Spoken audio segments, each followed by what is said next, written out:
Good evening and welcome to this week's edition of Sunday Night Live, your favorite automotive show where we talk about all things automotive. Front of the store, back of the store, office, doesn't really matter. The better we all get, the better the experience for the customer. And guess what? They tell everybody that your store is the best, that the car business is the best. And today I'm with my buddy Albert Thompson from DrivenIQ. All right, Paul. And DriveBid. And we are coming live to you from the Venetian. The Venetian, right here outside of the gondola rides. Yeah, it's amazing, beautiful Las Vegas. We're seaside. Yes, we are. So this is a rare one, Paul. This is an exciting event. We wrapped day 3 of NADA. Yeah, 4 days total on our feet. Yep, I mean, it was a lot, but it was great. We met a lot of dealer partners, a lot of vendor partners. It's been really, really good. Yeah, I will say this, it's a long time coming. We did the pandemic, we couldn't get together. Yeah. And we're in an environment now where we're maskless. Yeah, I mean, it's wonderful. Listen, for the first time, and look, I'm taking it back a little old school, right? But nobody was afraid to shake hands, Right, We're back to shaking hands. Yeah. Didn't that feel nice? I mean, virtual is fine, but when it comes right down to it, it's only to supplement the live, right? There's no greater feeling. I saw some friends that I haven't seen in a couple of years, met some new folks that know me, that now I know them. Orlando Spencer, good evening, Paul Meijer. I'm loving these in-person sessions. Hey, Orlando. We had so much fun, man. It was great. So what's a takeaway from you? Oh my gosh. NADA? Well, listen, the first thing is, if you haven't been to NADA, or if you just were at NADA, man, it was massive. I mean, massive. I mean, first class events. This is all things dealership, from fix ops, back of the store, marketing, data. I mean, you name it. The show is beautiful. Absolutely first class. A lot of great guys, a lot of great education. But Paul, I think for me, one of the biggest things that I have to say that was my takeaway. Yeah.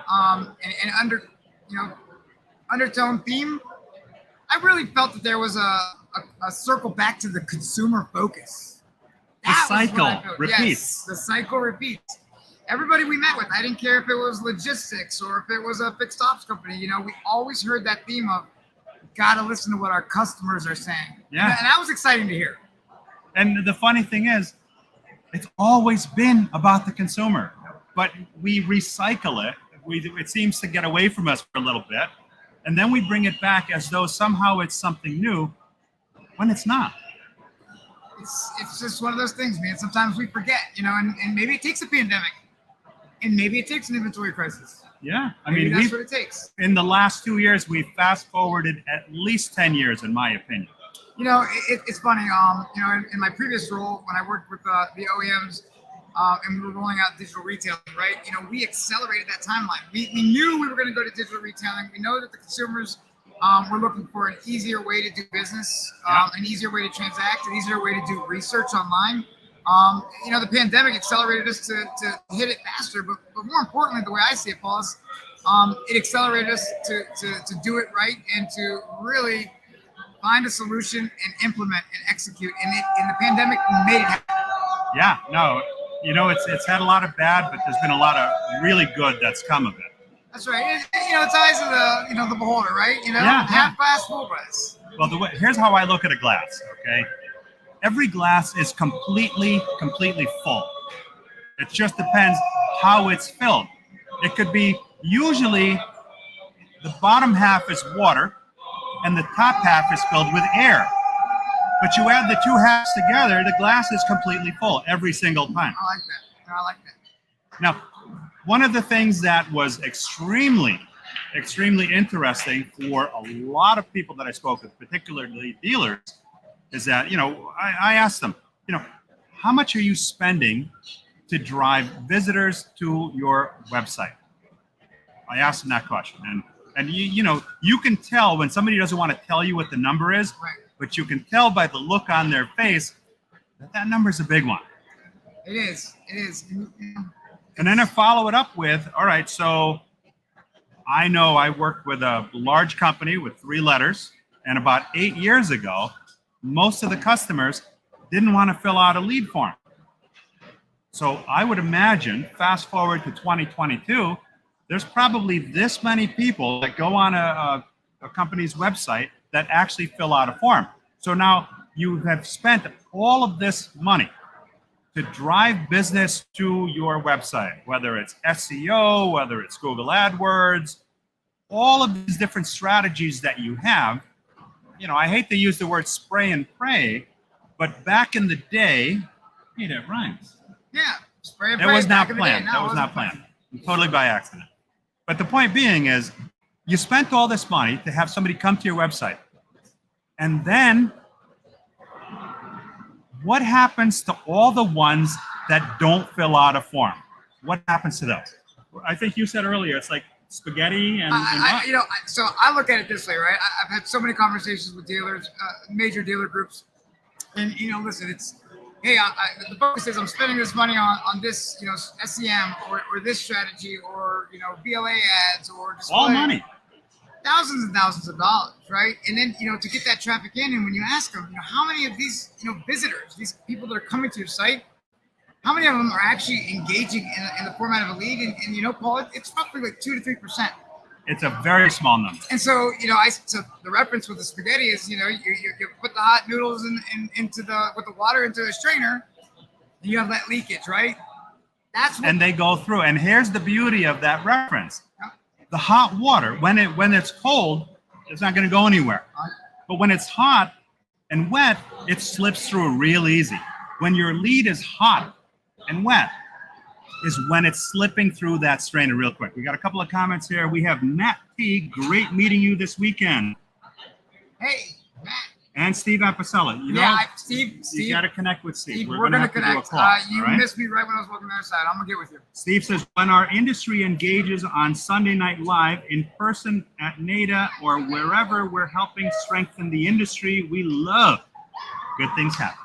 I think that makes sense. You know, we have to engage and we got to connect. And the more we learn, I heard a good analogy actually, the show, right? When businesses come together and we come together in person, right? Yeah. The knives sharpen each other. Yeah. The iron sharpens the iron. Now, so the conversation around what happens to most of those people that just go poof and vanish, right? That's one that got everybody's attention, because now, we all know I lost 48 pounds. So in my house, the pantry is cookieless, because if the cookies are there, I'm going to eat them. So there are no cookies. So I can't go get the cookie that I want to eat. And it's no different in the car business. We are becoming cookieless. iOS 14, guess what? I think iPhones represent over 50% of the phones that are out there today. And of the iPhone users, I'm not going to say they're a particular lot, but they do research things very carefully before they make decisions.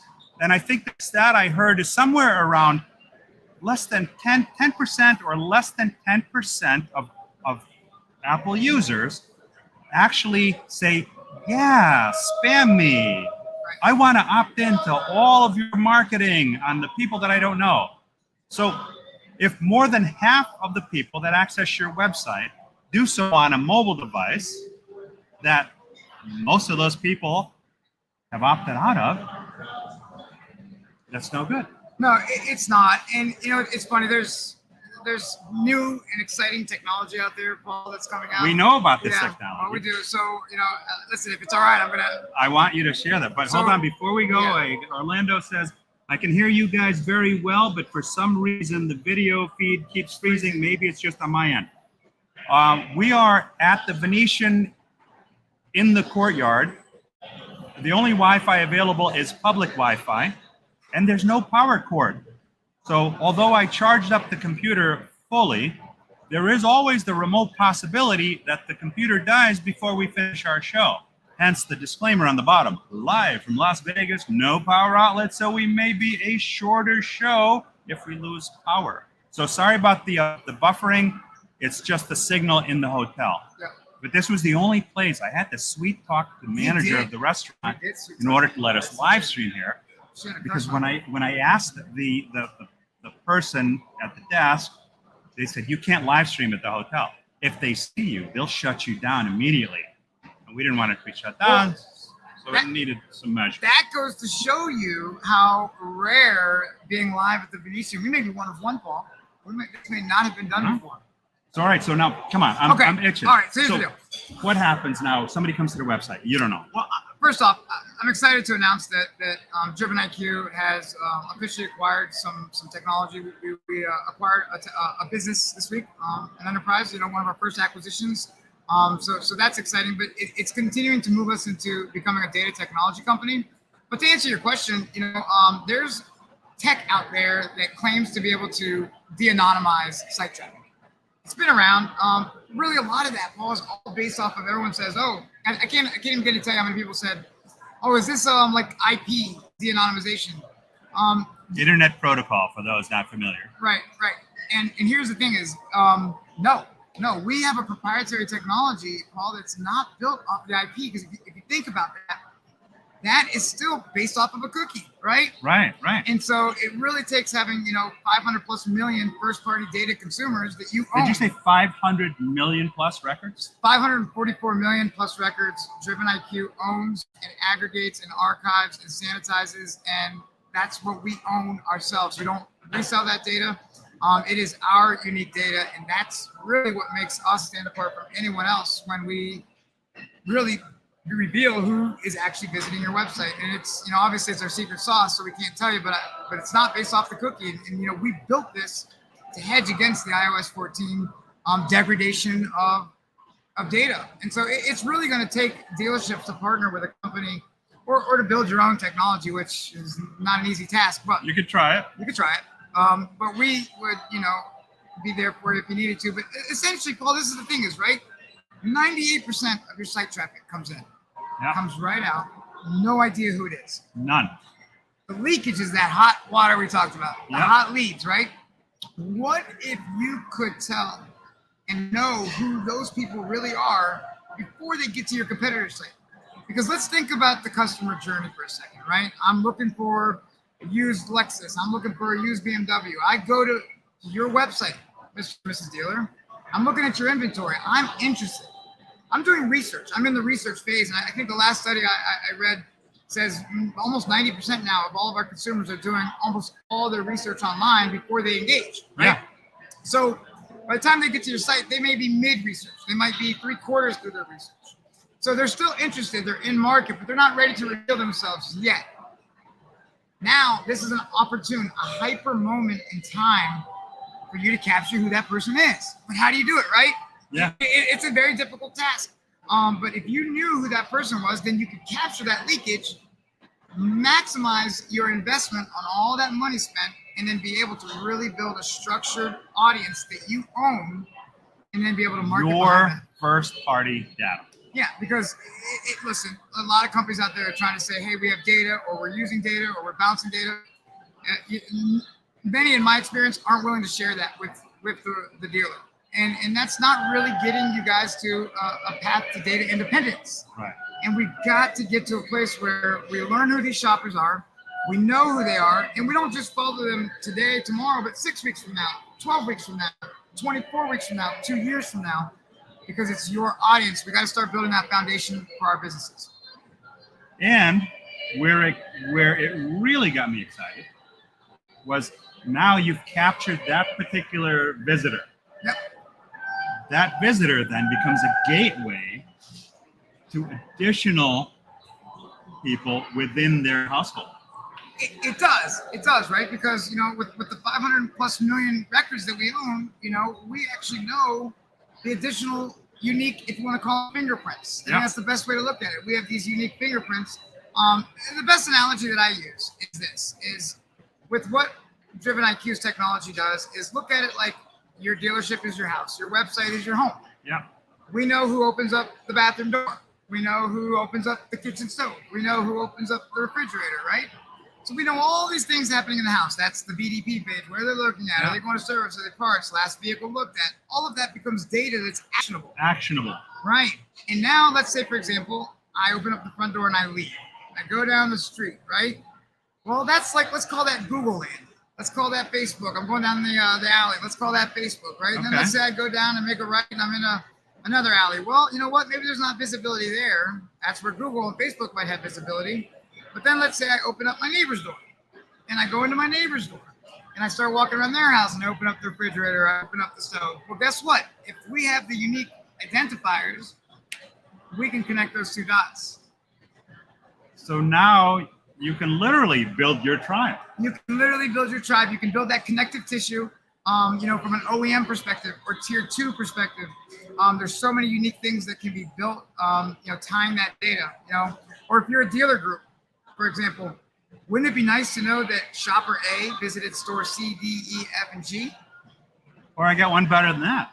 Wouldn't it be nice to know what shopper A's intent was based on the actions that have been taken and have been watched? Right.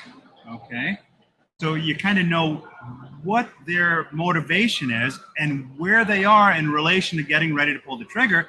And it has uses even beyond that, because if we know everybody that's in this part of the box, that part of the box, this part of the box, let's say a car dealership. Yep. Okay. There's a certain square footage of that building that has people that go there every day. And the people that go there every day, more than likely in that particular area, are the technicians. So now if I capture the technician's information, okay, this is where Big Brother comes in. But it's, hey, leverage that technology to your advantage. So if you know that here's a pool of technicians that go in every single day, you have the data and the history of knowing when they go. How cool would it be if you're a technician? Maybe you're a little stressed out where you are. And all of a sudden, on your mobile device, anybody ever look at the text when it dings? You ever look at your phone when it dings? Yeah. In meetings, every time. Every time. So now you're a tech. You're not enamored with where you are, perhaps. And a text comes in from another dealership where they're offering you a crazy incentive to consider coming to their shop. You think if you reach the right person at the right time with that right message, you think they might be interested in at least clicking on to learn a little bit more. Yeah, it's interesting because I hope I'm not giving too much of it away. No, you're not. And listen, at this point, it doesn't matter. The world can know because it's unique, it's proprietary, it's patent pending, and the reality of the situation is it's without the 544 million data records that's constantly being, aggregated and built upon by over 35,000 brands. It's out there to the world for you guys to take advantage of, and that's like I said, we believe in data transparency and data independence. So important, because I would love nothing more, Paul, than a dealer group to come on board, work on how they can build out their first party audience, and then in 2 years, we could take their CRM over the course of 2 years, sanitize their CRM, update their CRM, update their records, and then every single month they're having a clean, fresh leads all the time. Their CRM is constantly being sanitized, and it's being bolstered with more opportunities. And then guess what? You own it. You can pretty much set the filters for however you want to set the filters, right? Yeah. So now you're a subprime store. Wouldn't it be nice to know the people that are in a specific geographical area, perhaps within 40, 50 miles from your store, who they are, what their credit score might be, where they've been online as far as are they looking for financing right now? I'm thinking the person that's looking for financing right now, and all their other history, where they've been, what they've looked at, now you can put together a profile or a campaign to specifically target that person. Marketing's always been about the right message to the right person at the right time. Yeah. Otherwise, you're just spray and pray, sending a bunch of shit out there, hoping that somebody acts. Right. So I liken it to like a dartboard, right? Yeah. The way our current media strategy is, and the way we buy media today as dealers, is taking 1,000 darts, throwing it up against the dartboard, hoping a couple hit the bullseye. Yeah. That doesn't make any sense. So Been done 1,000 years. Here's the thing is, right? I'm going to spend $20,000. I'm going to get a couple of bullseyes, a couple of leads that are going to turn to sales. And then guess what? All those leads come to my website and they fall out the bottom. Right. And so guess what? I spent $20,000 to hit a couple bullseyes to then lose the rest of it out the bottom. Or how about this? Instead, why don't we focus on what's coming into my website? Let's call this in-reach technology. Let's reach into our own website, right? Let's find out who's actually engaging with our business. Yep. Let's focus on these folks, as well as those that are interested that don't know about us, but let's focus on those that do. Right. That just came the on the immediate site. hand raisers. And let's build a nurture execution. Let's build a strategy where we can hit them with OTT within 45 minutes. And 45 minutes of coming to your site, they hop on the Roku and now they're seeing your service ad. 45 minutes later, they open up their inbox. By the time they're getting to your competitor's site, wow, they're getting an email saying, hey, here's the last car you looked at. And again, they haven't even said, I'm ready to buy from you yet, but you're just continuing to weather the sand, right? Hold on a second. We got a comment here. Steve Apicella, SNL never disappoints and always inspires with great guests, an amazing host, and now with an Italian serenade in the background. Oh my gosh. You know what this has told me? What? We need to do more on the road shows. Yeah, we should. That's what this is telling me right now. We should do more. I think we should do more live joint shows. Yeah. So now you have this hyper way of targeting whatever game you want to play. You flip the channel and you play that game. Yep. You're looking for technicians. Hey, why not go where the technicians are? You're looking for. Oh, here's another beauty. So now. You know me, you know a lot about me, you know about my household, you know my income, you know my credit score, you know what I drive, you know what I'm looking at. So now I go to another dealership lot. Yep. It's like an electric fence. Yeah. I get a message or some kind of an offer that ties to getting me away from that other product back to the product that I had previously looked at. So, there's some really cool forward tech that we're already working on and developing now as it speaks. But currently, we actually own, not to be confused with geofencing and old school technology, but we actually have what's called geozoning. And this is actually a geolocation tech that actually will take that unique identifier fingerprint that we talked about, that we own behind those records. And to your point, Paul, what if one of your customers who was just on your site looked at your car and then went to your competitor's lot and you got a notification? It's time to pick up the phone and call that guy. He's on the Kia lot over there. I mean, talk about the right time. Now, you mentioned geo-fencing. I think what we have in the background is geo-singing. Hey. It's a different version of the geo. I think it's actually geo-serenade. Geo-serenading? So that's just some of the exciting stuff. Now I want to talk about something else, like vehicle acquisition. Well, what are your options today? Where am I going to get used cars from? All right, so most dealers are going to the auction.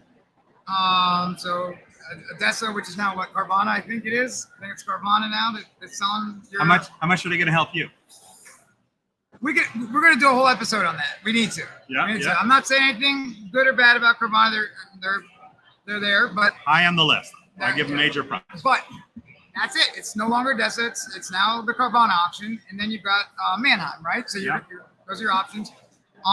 Secondary to that, right? You're going to do your own internal, trying to buy it through a KBB ICO program. And some dealerships do a wonderful job.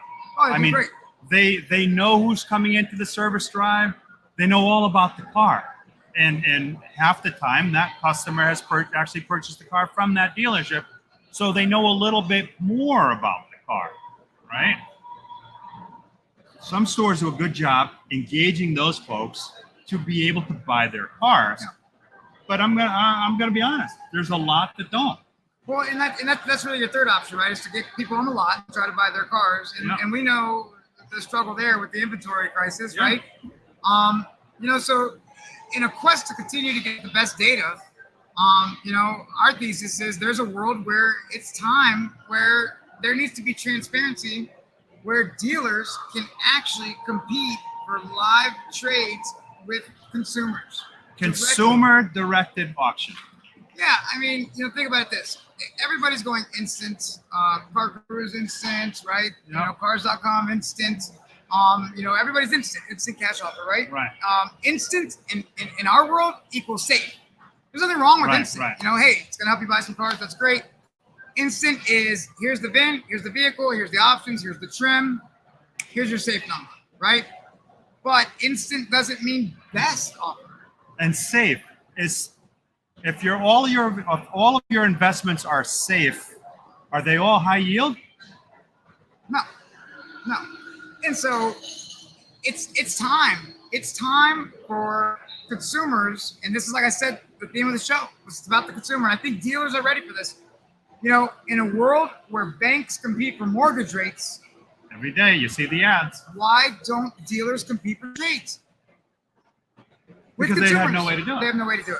They don't have any way of doing it, and that's why we, built DriveIQ and launched the patent on that, because we believe that there is a best offer marketplace that should exist, and we believe that there should be consumers that can launch their trade and let you, the dealer, determine how much you're going to pay, but not just on the vehicle's info, right? But what we talked about earlier, credit. Right? We talked about the consumer profile. We talked about their income. We talked about their buying intent. Are they going to buy in 2 weeks, 4 weeks, 6 weeks? Do I want to buy a Land Cruiser? Do I want an SUV? It's like a pop-up timer, man. It is. When the temperature gets hot, that's when the pop thing comes out. That's right. So if you can follow them, if you can insert your popper, whatever you call those things, I relate everything to food because you guys know I'm into food. But if you could position yourselves to where at the time they're ready to pop, you're there with a plate to scoop them up. Lowell Wilson Sr. says awesome. It is awesome. It is awesome, Lowell. It's time, man. It's time for us to be able to think about it. Even on an instant offer call, right? Where it's not like it's a deal. I still got to have my sales guys pick up the phone and try to win the customer, get them in the lot, right? And guess how many other dealers are doing the exact same thing? Right. So I'm still competing, and from a resource standpoint, that's a lot of times, a lot of resources, a lot of energy. Right. Why not allow the consumer to say, oh, wow, ABC Ford offered me 65, GMC Bob offered me 75, but you know what? I really like the inventory on the Ford lot, so I'm going with 65. Right. Just because it's the highest doesn't mean it's where they're going to go. It's the overall package. It's, do they have something for me? Do they have a good reputation? Right. And then guess what? When it's a connected deal, now you got a consumer tied to a deal, tied to a trade. And you're not having your sales guy call 20 different times. That consumer is connected on that deal to show up at your lot. As opposed to having a bunch of people make a bunch of phone calls that you and I both know they don't want to make. No, absolutely. I don't say the number out there, but I do know the ICO deal, and let's just say it's not the greatest number, but it's not the worst number. But with a deal where the consumer says, "I choose you," it's 100%. They chose you. It's done. Yeah, I mean the technology. You should have seen the look on people's faces when they heard that this stuff is here now. So this goes live in June, Paul, and June. I could be dead by June. Well, you could be dead by June, but you know what? Hopefully you won't be, and you'll be around to see this. I'm sure you will. But I will tell you this, and we've kept this very stealthy for obvious reasons, right? Of course. We've been developing it for a while. But we announced the registration. You can register on DriveIQ.com, but for 250, I think almost close to 300 dealers are already signed up for the platform nationally. What's it cost to sign up? Nothing. It's free. It's completely free to sign up. There's no contract. There's no term. There's no nothing. It's like, why, right? We need the dealers on just as much as we need the consumers on. Right. And you should only pay if you actually bid luck on a trade. If you don't bid on a trade, it costs you nothing. No.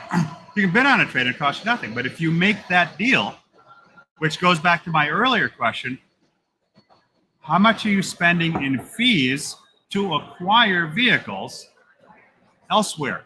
And with this technology, within a specific radius, Right. right? Right. So now you're looking at the value add of the local car. Now, customer calls me up and they want to know about a particular car I have on the lot. Can you tell me a little bit about the car? Yeah, we bought it at the auction. It came out of Nebraska. Yeah. What else? What else? Right. Well, we're going to run it through the shop and make sure that it looks good. That's right. Right. What else? That's it. Well, isn't it a beauty? Yeah. As opposed to the same question answered this way. Man, that's a nice looking car. Can you tell me a little bit about it? Oh man, this car, a lady that's like 20 miles from here, bought this car new. She's serviced it. She did all the servicing. Now, even though we knew she did all the servicing, we want to make sure, so we run it through our 100 and however many point safety inspection to make sure that everything was done right by the shop. Okay. We then make sure that it's nice and clean. We recondition it so it looks like brand new. So it's essentially a locally owned and operated car with a good Carfax or auto check, whatever service you use. Now, of those two scenarios, you know what?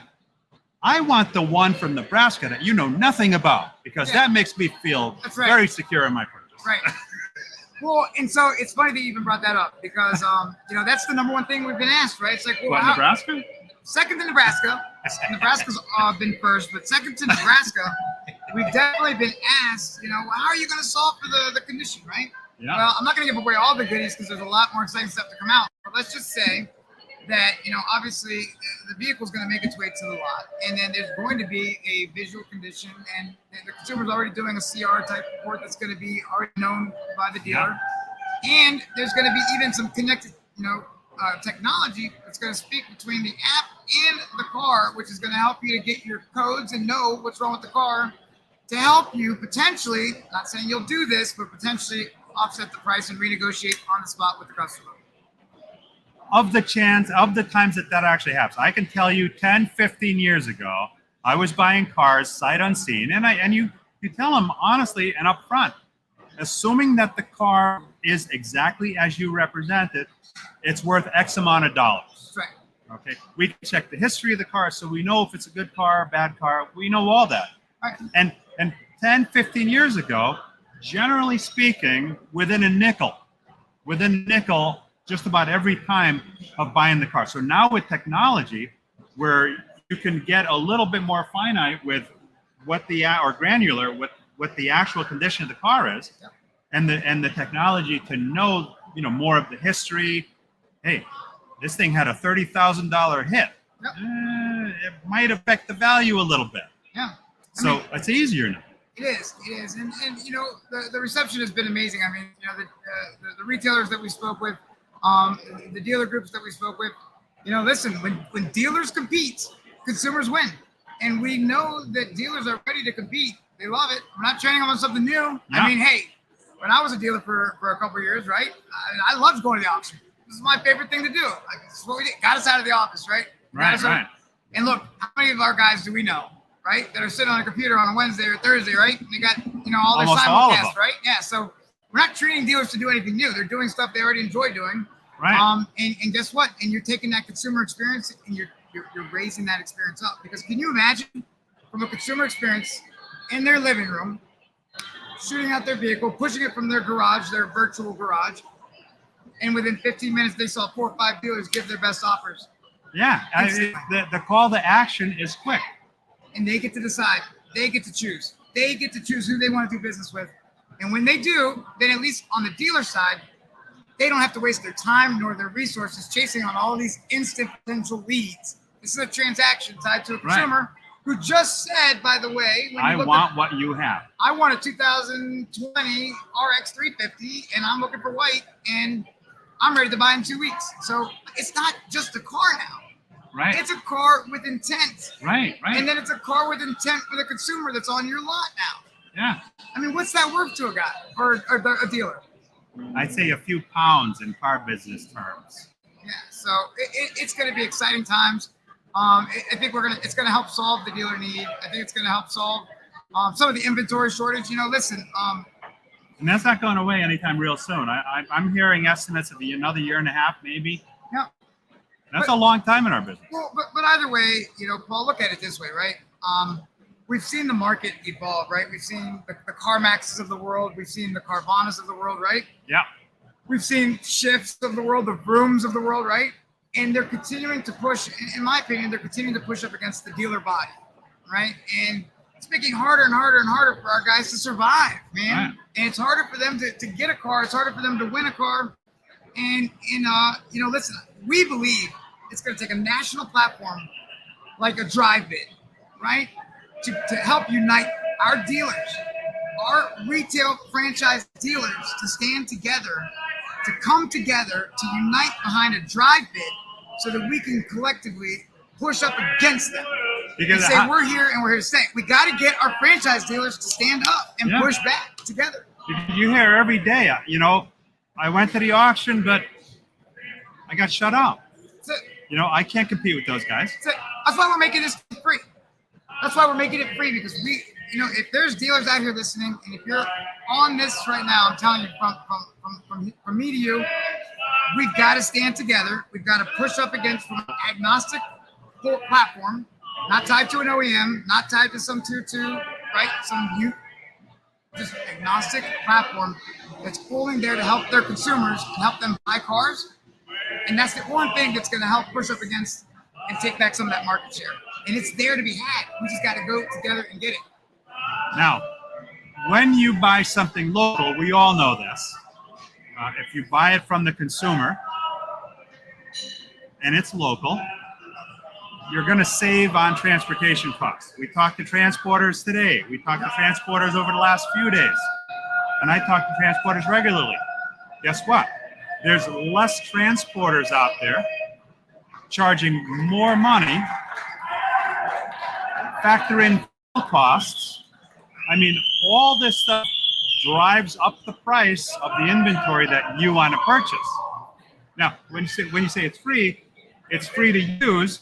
You pay one small fee when you conclude a transaction with the customer. That's period. Right. That's it. You only pay when you actually transact, and it's going to be half the price that you would pay at the auction.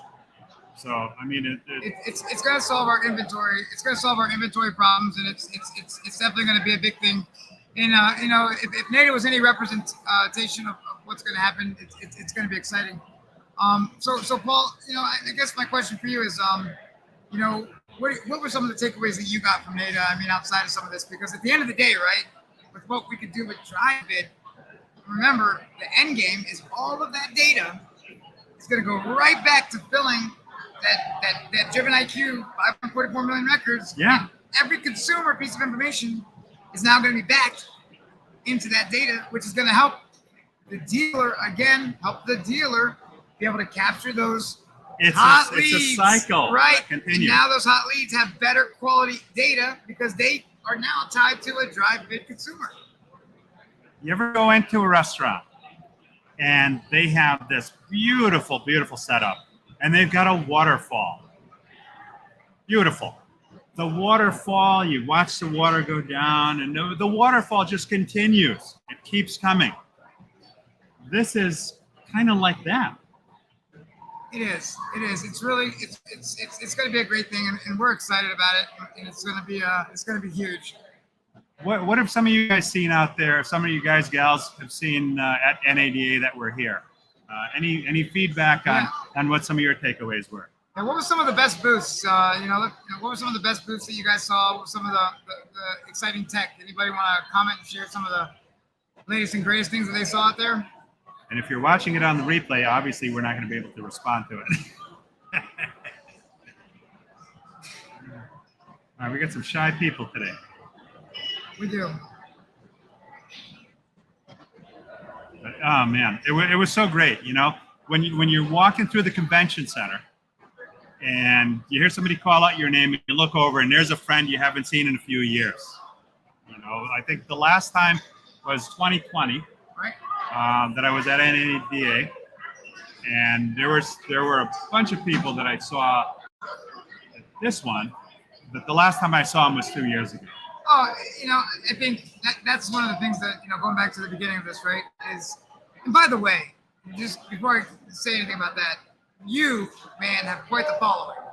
Oh, man, everybody is coming up. Oh, Paul, man.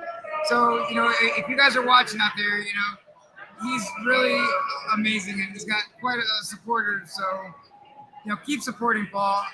Keep doing it, because he's doing some great things with Dealer Vendor Match and Sunday Night Live, and you really have a heart for this, man. I think it shows.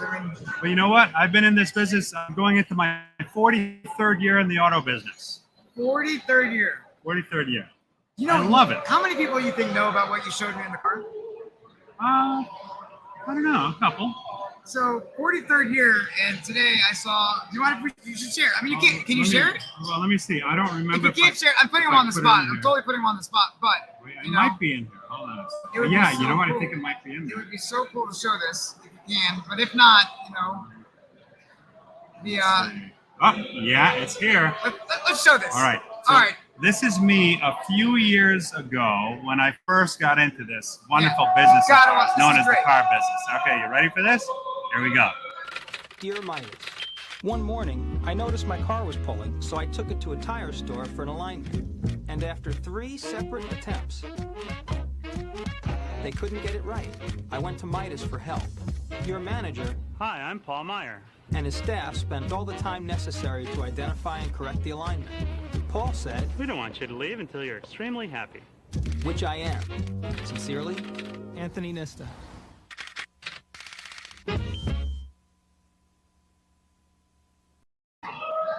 So that's where I started in the car business. That's amazing. And who would know that so many years later? That's a very young me. That's a me when I had hair. So that's the reason I brought it up, because you brought 43 years in the business, and look, there you were, man. When you work in a pressure cooker environment like that, what you learn about the value of customer service is it's priceless. It really is. I'd come in on a Saturday, and half the crew or more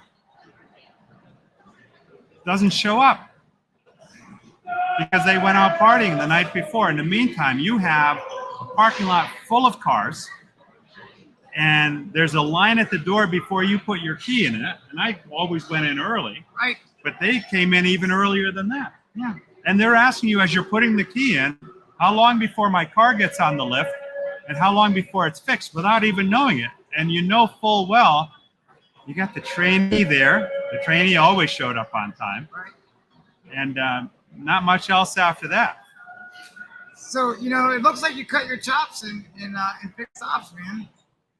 That's where I started. How long were you in fixed ops for? Oh, God. I did that for 11 years. 11 years. 11 years. And then did you do some sales as well? Or? Well, there's the funny thing. So after 11 years in the service department, I got frustrated with the owners of the franchise. Everybody thought I owned the franchise. Right. Oh, and that commercial, by the way, at the time there were 1,600 stores. Of 1,600 stores, they were choosing 6 managers to be recognized for customer service. And those 6 managers was known as their Meijer commercial ads. Those 6 managers got rewarded by being in the commercials. So I had no idea. It was an honor to be among those 6 people to begin with, but I had no idea. And it was kind of cool because when you get there, there's the makeup truck, there's the wardrobe truck, there's all that stuff. And then this was the funny part because I had no idea. I figured I worked for the company. Right. It's a gas just being able to do it. Then he said, all right, let's get the dirty work out of the way. So the person got a clipboard with a piece of paper on there that had the letter W and the number 2 next to it. At that point, the reality set in that, I'm going to get paid for this gig. Oh, right. Yeah. So I got like $15,000. Really? For airing in different markets throughout the country for 2 years until they changed ad agencies, and then they were on to something else. Well, think about it this way. You, at that age, right, you were one of 6 in an entire nation of technicians. Of 1,800 store manager. At your age, at that time, Yeah. that understood customer service. Yeah, I mean, I learned a lot from it. I'm always preaching the customer service thing, and that's really the only thing you need to do, because if you get the customer service piece right, all the other numbers will fall into place. Every one. It really I mean, does. you're not going to oversell somebody something they don't need, because if they don't need it, you're not going to recommend it. And if they're not able to do it, then they trust you enough. You've earned that trust that they come back. So it all comes out in the wash. So that's our job is really easy in fixed ops. We only have to focus on one thing: making sure that customer loves you and the experience that they have when they come to visit you. It takes us right back to where we were at in the beginning of the show. The consumer. The customer, the consumer. Yeah. It's all about the customer. 43 years ago it was, and it cycled over time. And now here we are 43 years later, Still and about it's the consumer again. So I think, listen, if anybody takes anything from this, right?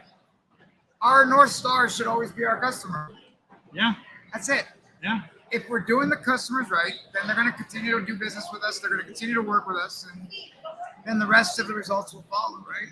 And it's amazing when you think about customer experience. So I had an experience earlier today. I have come to the realization that I need to upgrade something, one of my devices. Okay. So I call the company. I'm not going to mention any names. I call the company and I say, all right, I want to buy this particular electronic gizmo, and I just want to buy it. I want to pay for it. You can't. What do you mean I can't? Well, we could save you a lot of money if you go on a payment plan. I don't want a payment plan. I just want to buy it. Well, you can't. So are you telling me that unless I buy it the way you want me to buy it, you don't want my business? And the person said to me, I'm very sorry, sir, but that's our policy. Wow. It blew me away. So I picked up so after hanging up the phone, I made another phone call. I called another company that's about an hour from my house. And I asked them the same question. I'm interested in this particular electronic gizmo. What would it cost me to buy it from you? They gave me a more competitive price than the company I've been doing business with since the 90s. Right out of the gate. So now I start asking about availability and hours and things like that. And the person on the phone says to me, you know what? You don't even have to come in.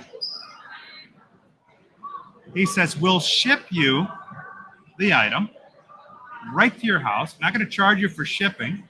So you'll have it within a couple of days. By the time you get back from your trip, it'll be sitting at your house waiting for you. And then the other piece that you want to return, yeah, we'll take that too. And guess what? You have up to 2 weeks to send that back to us. No problem. One phone call. That's it.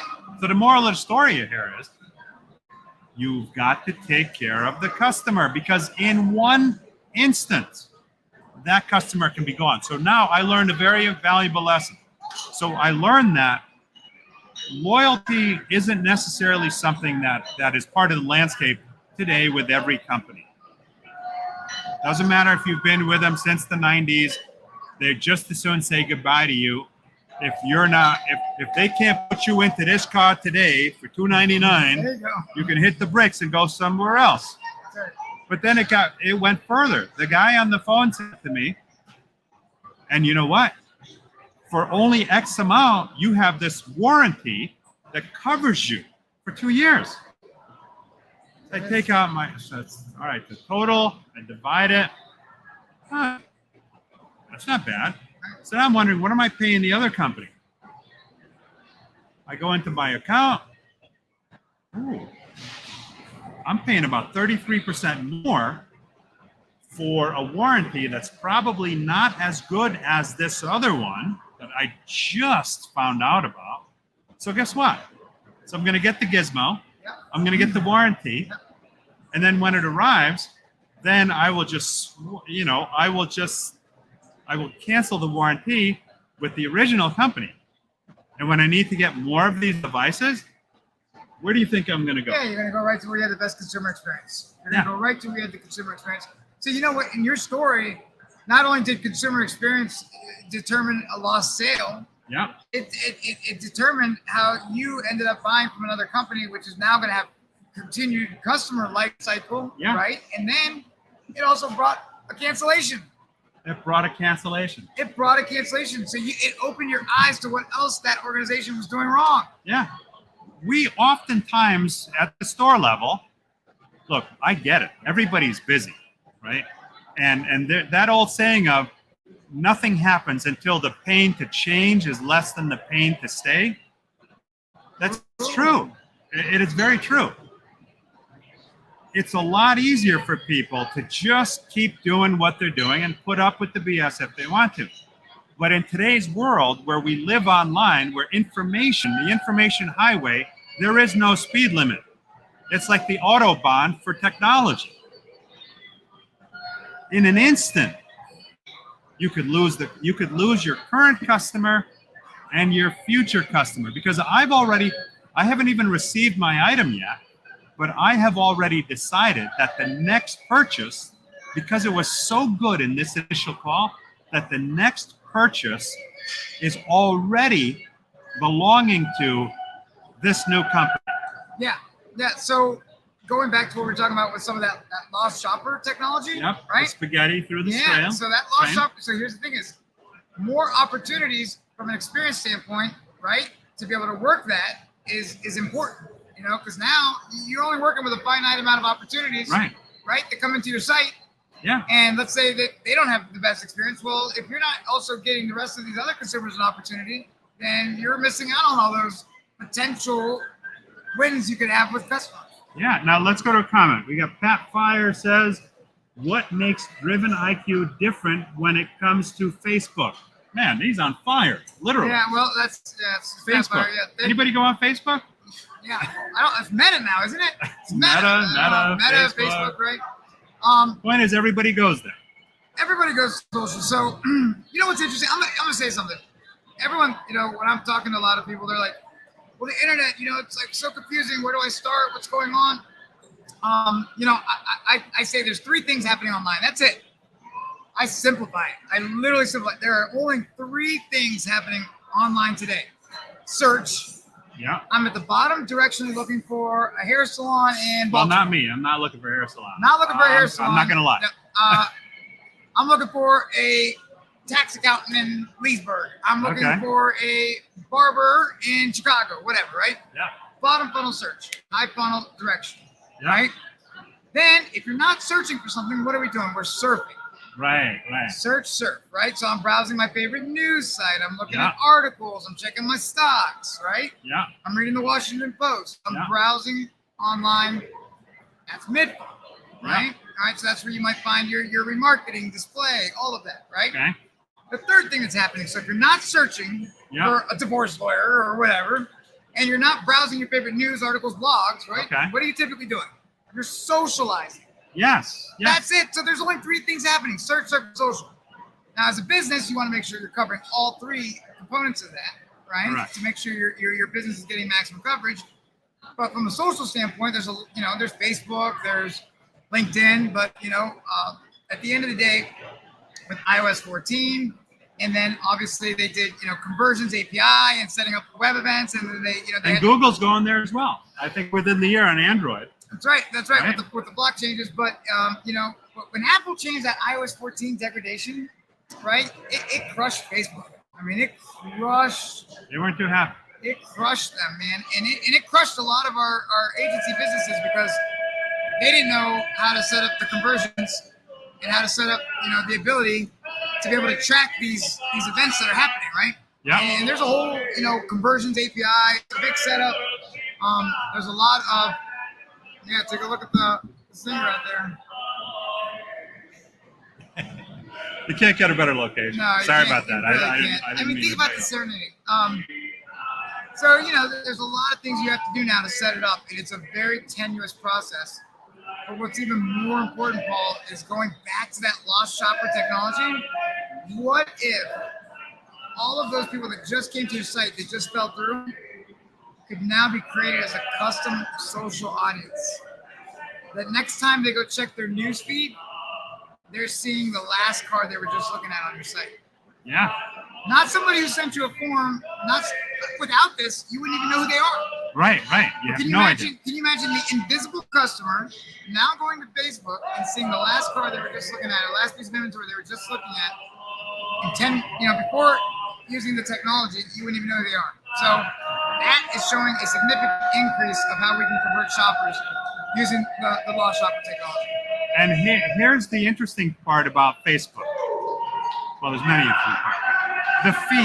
The feed, every time you hit refresh, there's new information. We are on information overload.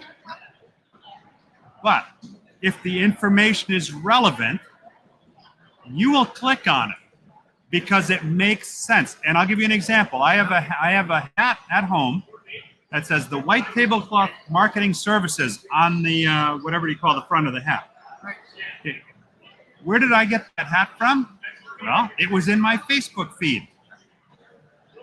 It was relevant. I didn't have a company hat at the time. You know, this looks pretty cool. I clicked on it. I bought it, and a few days later, it was at my house. So there's so much more stuff coming through the feed every day that if it's relevant. So if you just spent a little bit of time looking at a specific model, and maybe you went back to that specific model, because you're not going to do it more. You're not just going to look at it once. Once you find something you like, you're going to keep looking at it. It's no different than now you decide, hey, I'm going to buy that orange Camaro, right? You may have never seen a Camaro on the road before, but guess what? The minute you've discovered that car, now you're on the road. Now, guess what you see on the road all the time? Right. Does your head turn when you see it? So this is really funny that you said this, okay? So I actually have a name for this. I call it digital ad desensitization. Digital ad desensitization. We're desensitized to ads that are not relevant. Right. Right. We're like this. So listen to this. This is gonna flip you out. Okay. Google did a study, I believe, and I have to find this. I'm gonna find this article. Yeah. All right. You are more likely to become a Navy SEAL and graduate BUD/S boot camp. You know, the Navy SEAL boot camp. Yeah. Than you are to actually click on a display ad and show up in a brick and mortar business. Wow. Did you know that? And I know most people aren't going to make that. No one's going to make that, right? Now watch this where it gets even more interesting. Yet somehow, if you have the right technology and the right audience that are just looking, they click and they show up. Now, so what does that say to you, right? That says to you that unless it's relevant, your eyes just don't see it. Yeah. Your eyes just don't even recognize it. And it's so true, because unless I'm really interested in something, or I want to see something, I literally just don't see it until it's like, oh yeah, I'm looking for this. I'm looking for that red Camaro. Right. Then it becomes synchronicity. Yeah. It's not Big Brother, it's synchronicity. Right. It's like, wow, how ironic is that? I was just looking at a red Camaro, now I'm seeing it. And what's wonderful about it is that I feel good because now I'm getting the information that I want. I can't tell you how many things I unsubscribe from or delete or block because I just get so much of the same crap over and over. I don't want to see it. And the only way to not see it is to just block it. But if it's something that you're interested in, that's a feel-good experience. Sales are based on emotion, right? They are. I wish it was based on intellect, but the reality is most of it's not. It's based on emotion. If you can get somebody to feel good by serving up exactly what they're interested in, because you have the data, it's all about the data. Yeah, it's all about the data and the technology. It's win, win, and win. That's right. This has been an epic NADA, man. I mean, oh my God. Epic. I gotta tell you, I think I was telling my team earlier, I was like, the inflection point of the year. Yeah. I mean, listen, it's happening. Yeah, no, it's beautiful. So listen, I want to thank everybody for tuning in. I want to thank those that have yet to tune in and that are going to watch it on the replay.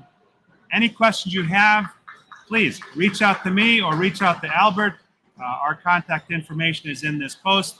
I'd be happy to talk about it a little bit further. And as more information becomes available, we're going to be sharing some of that info on our website, www.dealervendormatch.com. Check it out. See what you think. You know, we have good quality vendor partners that have done business on the site, that have made some meaningful connections and done some decent business off of the site. So I'm happy to talk to you about it. If you're a company and you've got road warriors out on the road, do the math. You're spending between salary, company car, benefits, expense for travel, you're spending $150,000 a year instantly for an amount of money that barely even shows up on your register.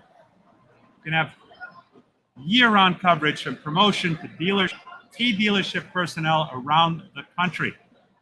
We're not the be-all, end-all. We're only a part of your overall marketing strategy. And there are a lot of people that charge a lot of money for that. I believe in giving back to the business. That's been very good to me.